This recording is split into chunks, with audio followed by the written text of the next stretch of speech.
This channel does not promote any violent, harmful, or illegal activities. All content provided by this channel is meant for an educational purpose only. শুরুতে যে খবর দিকে নজর রাখবো, SIR আবহে উদ্বেগে মেদিনীপুর শহরে বাংলাদেশি কলোনির বাসিন্দারা। মেদিনীপুর শহর বাংলাদেশি কলোনি, সেখানকার বাসিন্দারা 20 বছর আগে বাংলাদেশ থেকে মেদিনীপুরে এসে বসবাস। অনেকের ভোটার কার্ডও আছে, 2002 এর ভোটার লিস্টের নাম নেই কারোর। এই এসআইআর শুরু হতেই ঘুম উড়েছে বাংলাদেশি ভোটারদের। দেবব্রত আমাদের সঙ্গে লাইভে রয়েছেন। দেবব্রত, এই বাংলাদেশি কলোনি এই নামটা কেন, কি কারণে? দেখো, প্রথমেই বলে রাখি যে মেদিনীপুর শহরের যে 1 নম্বর ওয়ার্ড, 1 নম্বর তোড়াপাড়া এলাকা, সেই তোড়াপাড়া এলাকায় কিন্তু এই বাংলাদেশি কলোনি যেটা আমরা বলছি, যার নাম হয়েছে কিন্তু হঠাৎ পল্লী। কারণ যেটা কাউন্সিলরের সাথে কথা বলে আমরা জানতে পারলাম যে এই এলাকায় একসময় ফাঁকা জমি ছিল এবং সেই এলাকাতে হঠাৎ করে বসবাস শুরু হয়েছিল এবং তারপর থেকেই নাম নাকি হয়ে গেছে হঠাৎ পল্লী। এবং সেই জায়গাতেই কিন্তু বেশিরভাগ যারা এখানে রয়েছেন, আমরা যদি কারোর সাথে কথা বলি তাহলে তোমাকে বোঝাতে পারবো যে হঠাৎ করে এখানে এসে বসবাস শুরু করা এবং মূলত আসার কারণ কিন্তু বাংলাদেশ থেকে, যেটা কথা বলে আমরা জানতে পারছিলাম যে মূলত হিন্দু নিপীড়ন যে শুরু হয়েছিল বাংলাদেশে, এবং সেখান থেকেই কিন্তু এখানকার যারা ওখানকার বাসিন্দা ছিলেন তারা কিন্তু এখানে চলে আসতে বাধ্য হয়েছিলেন এবং তারপর থেকেই কিন্তু বিভিন্ন জায়গা ঘুরে, রাজ্যের বিভিন্ন জায়গা ঘুরে এই জায়গায় এসে তারা বসবাস শুরু করছেন। একজন বয়স্ক মানুষ রয়েছেন, আমি একবার যদি তার সাথে কথা বলি। কতদিন এখানে আছেন? আমি এখানে 2003 সালেই বাড়িটা করছি। আমি 2003, মানে আপনাদের কি সবাই কি এখানকার বেশিরভাগ বাংলাদেশ থেকে? হ্যাঁ। কি জন্য এসেছিলেন, কি জন্য এখানে? ওই যে ওই দাঙ্গায় বাড়িঘর পুরো ওই জন্যই তো আসা। 2002 তো ভোটার লিস্টের নাম নেই। এই যে এসআইআর আবহ, এই এসআইআর আবহে 2000 ভোটার লিস্টে নাম থাকার না থাকাটা ভয় কাজ করছে আপনাদের মধ্যে? ভয়ের কি আছে? ভয়ের বলতে 2002 এ নাম নাই, যেটা আছে 2007 আছে আমার নাম। 2007 আমার নাম আছে, আমার ভাইয়ের নাম আছে 2003-এ, কিন্তু আমারটা হয় একসাথে দিয়েছি। কিন্তু কবে এসেছিলেন, কিভাবে এসেছিলেন, আমার ভাই কিভাবে নাম তুললেন? 2002 এর আগের বাড়ির দলিল সবে আছে। কতদিন কবে এসেছিলেন আপনি? আমি এসেছি 2092 দাঙ্গা হয়েছে তো, তার 2 বছর 3 বছর পর আইছি। এদেশে ঢুকেছেন, হ্যাঁ। তারপরে ঘুরে মানে বিভিন্ন জায়গা ঘুরে এখানে ঘুরেছি। তাও ভাইয়ের বাড়িতে, ওই বাড়িতে আমাদের ওই বাড়িটাই ছিল, তো ওখান থেকে ভাই আমরা আলাদা আলাদা করে বাড়ি নাম তুললেন এখানে প্রায় সবাই, যে প্রায় শুনছিলাম যে প্রায় 90টা পরিবার রয়েছে।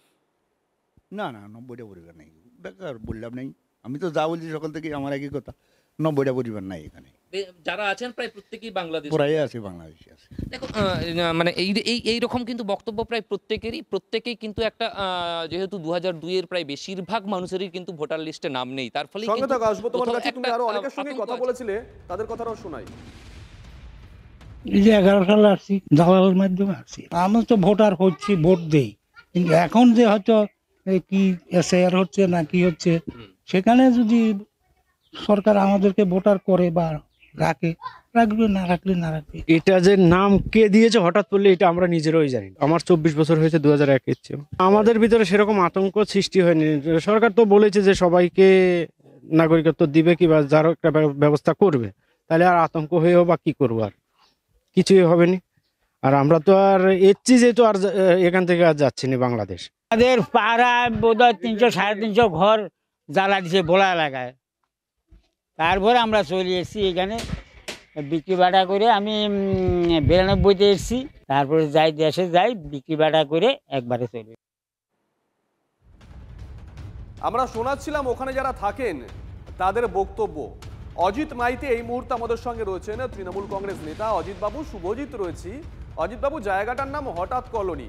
আমরা জানতে চাইলাম কেন হঠাৎ কলোনি? ওখানে নাকি কোনো কিছু ছিল না, হঠাৎ করে লোকজন ওখানে আসতে শুরু করে, কলোনি গড়ে ওঠে, তাই নাম হয় হঠাৎ কলোনি। মুখে মুখে ঘুরে ওটা নাকি বাংলাদেশি কলোনি। ওখানকার বহু পরিবার আছে, অন্তত আমাদের রিপোর্টার যে খবর তুলে ধরেছে প্রায় 90টা পরিবার আছে ওখানে, যারা 20 বছর 21 বছর ধরে হয়তো বসবাস করছে। তাদের অধিকাংশই হয়তো ভোটার কার্ড আছে, কিন্তু 2002 এর তালিকায় তাদের কারোর নাম নেই। আপনারা বিভিন্ন সময় বলছেন যে কোনো বৈধ ভোটারের নাম বাদ দেওয়া যাবে না। আপনারা এনাদেরকে বৈধ ভোটার মনে করছেন না অবৈধ ভোটার মনে করছেন? আগামীতে কিভাবে কি করবেন? এটা আমার মনে করা না করার উপর কিছু যায় আসে না। তবে একটা কথা আমি সার্বিকভাবে বলতে পারি, কোনো পার্টিকুলার এরিয়া নিয়ে নয়। সেটা হচ্ছে যে অহেতুক আতঙ্কিত হওয়ার কোনো কারণ নেই। মমতা বন্দ্যোপাধ্যায়, অভিষেক বন্দ্যোপাধ্যায় এই আতঙ্কটা কাটানোর জন্য এত রাজনৈতিক কর্মসূচি নিয়েছেন, আমরা বুথ লেভেল পর্যন্ত। আর একটা কথা বলতে পারি, যারা দীর্ঘদিন ধরে বসবাস করেছেন তাদের ভোটার লিস্টে নাম থাকবে, থাকতে হবে। কারুর ক্ষমতা নেই আইনত তাদের নাম বাতিল করে দেয়। দীর্ঘদিন মানে মোটামুটি এনারা 20 বছর বলছেন যারা বসবাস করছেন। ধন্যবাদ। কথা বললাম তৃণমূল কংগ্রেস নেতা অজিত মাইতির সঙ্গে। আমরা আরো একবার দেবব্রতর কাছে চলে যাব। দেবব্রত, তুমি বলছিলে প্রায় 90টা পরিবার, ওখানে গিয়ে তুমি যে তথ্য সংগ্রহ করেছো, এনারা প্রত্যেকেই কি ওই 20 বছর, 22 বছর, 25 বছর ধরে আছেন নাকি রিসেন্ট এসেছেন? এবং নাগরিকত্ব আবেদন করার জন্য যে যে পদ্ধতি অবলম্বন করা দরকার প্রত্যেকে কি সেই পদ্ধতি অবলম্বন করেছে? সর্বোপরি শেষ একটা প্রশ্ন, তুমি যেহেতু গ্রাউন্ডে আছো, যে কোনো দেশ থেকে এদেশে আসলে দুটো পদ্ধতি হয়, এক তারা যে কথা বলছিলেন শরণার্থী অথবা অনুপ্রবেশকারী।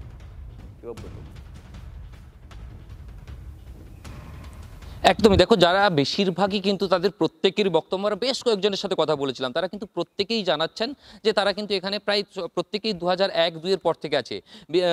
1992 সালে যে দাঙ্গা হয়েছিল তারপর থেকে কিন্তু তারা এদেশে প্রবেশ করেন এবং সেখান থেকে বিভিন্ন রাজ্যের বিভিন্ন জায়গা ঘুরে কিন্তু এই জায়গাতে এসে স্থায়ীভাবে বসবাস শুরু করেছেন এবং তার ফলে কিন্তু 2001-2 থেকে এই জায়গাটা গড়ে উঠেছে। এবং আমরা কথা বলতে গিয়ে একজনের সাথে কথা বলতে গিয়ে আমরা পেয়েছিলাম যে তিনি কিন্তু বলছেন যে তারা যেভাবে হিলি সীমান্ত দিয়ে যেভাবে এই দেশে প্রবেশ করেছেন সেটা বৈধভাবে কি অবৈধভাবে সেটা কিন্তু প্রশাসন বিচার করবে। কিন্তু তাদের বক্তব্য যে তারা তার বক্তব্য ছিল যে তিনি একজন দালাল মারফত তিনি কিন্তু এদেশে প্রবেশ করেছেন। বুঝতে পেরেছি। নজর রাখুন, নজর থাকবে আমাদের।